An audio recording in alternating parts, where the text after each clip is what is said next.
Hi, I'm Matthew Lawrence. I'm the Canon for Spiritual Formation at Trinity Cathedral.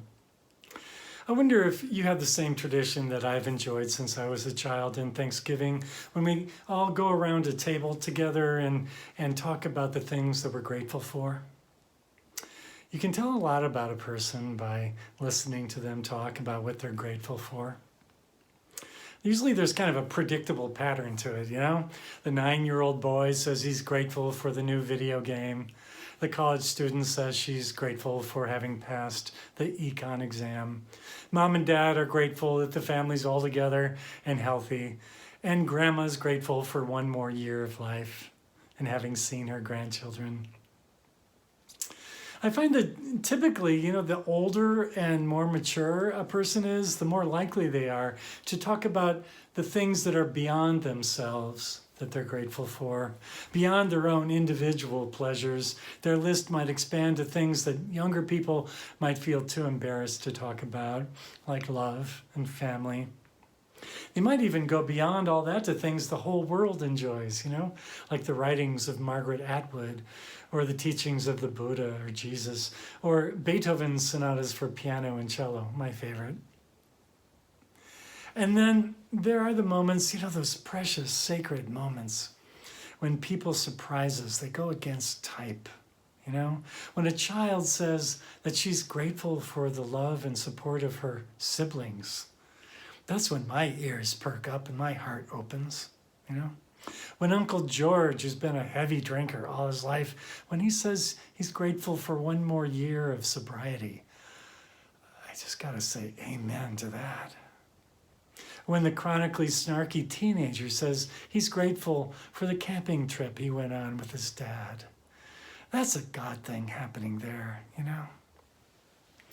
It's those surprising moments that signal that something sacred's going on, Somebody's getting unstuck. Someone is entering new territory. Someone is connecting in a new way. Right now, millions of people fighting COVID-19 are maybe just grateful for one more breath, the simple gift of oxygen, maybe a ventilator that works. As we go around our tables, or maybe more likely our Zoom meetings, right, this Thanksgiving, let's take a moment to remember those who maybe aren't feeling so grateful these days. Those who have lost their jobs, their homes, their savings accounts. Let's remember those who are struggling right now simply to breathe, those who are dying alone, and those who are left behind. This holiday season is going to be incredibly difficult for so many of us, which means it's all the more important for us to reach out to our loved ones. Let's make sure they know they're not forgotten, that we see them, that they're not alone, right? And let's also remember that on the level that really counts, Thanksgiving has nothing to do with what we have, right? I've known so many people who have everything that money can buy, and yet they can't escape a sense of disappointment and emptiness, And I've known people who have lost everything, people on their deathbeds, literally taking their last breaths, who have nothing but profound thanks for the sheer privilege of having lived.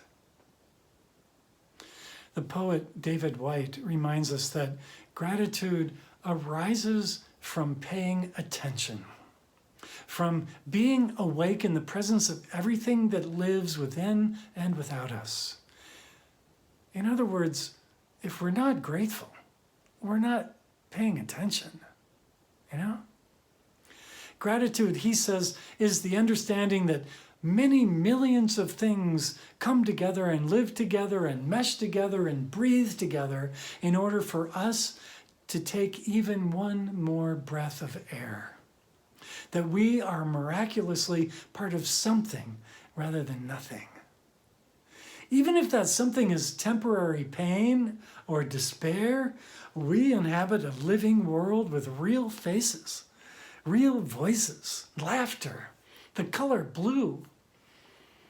The green of fields, the freshness of a cold wind, the tawny hue of a winter landscape. That's David White talking. This Thanksgiving, I'm grateful for the ferns and the moss that grow in Forest Park.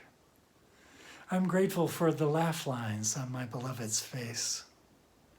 I'm grateful for toddlers and golden doodles and oatmeal cookies with raisins and chocolate chips. And I'm grateful for the rain when it blows on my face. It wakes me up. And I'm grateful for you. I'm grateful for the part you play in our life together. And I'm grateful for the eccentric, gorgeous little village that is our cathedral. Thank you for the support that you bring to that village, Thank you for your perseverance during this really difficult time. Thank you for your thanksgivings, uttered silently or aloud when we bow our heads in prayer. Thank you, thank you, thank you. May your Thanksgiving Day be filled with moments of gratitude. And may every day be Thanksgiving Day for you and yours.